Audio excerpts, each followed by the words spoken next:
Boom. Okay, so I'm just going to talk about this book. Don't miss the moment, just for a minute. This is a book that we just had the book release party for this on Sunday. This is my first book. It's a book of selected sermons, and I wanted to tell you a little bit of a story about one of the sermons in there, as is somewhat related to what Pamela Jean and Janine are going to talk about, because it has to do with travel a little bit. So the story, how many of you have been to Hawaii? Well, pretty much everybody has raised their hand. So many of you have been to the place of refuge, Honolulu, on the Big Island? Yeah. It's a really amazing place. And the story around Place of Refuge is that it was a place that was developed during the kapu system, before Christianity came to the island.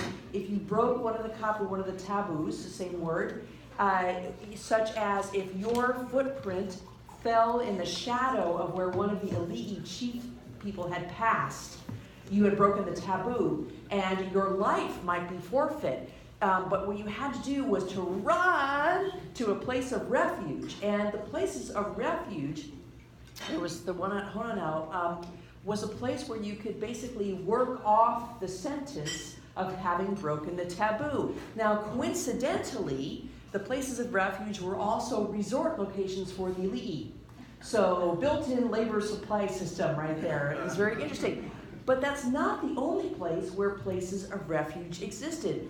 In the book of Numbers, chapter 35, we learn about 6 cities of refuge that were established for people who had accidentally killed someone, who had been involved in manslaughter in some way.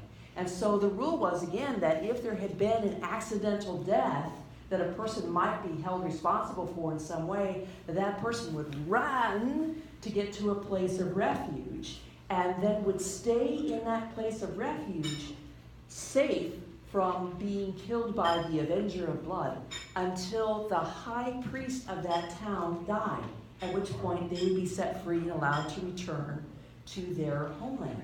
Well, what's interesting for us is that there are lots of times when we might make mistakes, when we might have that onus of sin upon us. But for us, our high priest is Jesus, and Jesus came primarily to forgive sin. So it's through his death, all of our sins are forgiven, and we are set free. So that's what I wanted to share with you about what a place of refuge is. Thank you very much. Hey.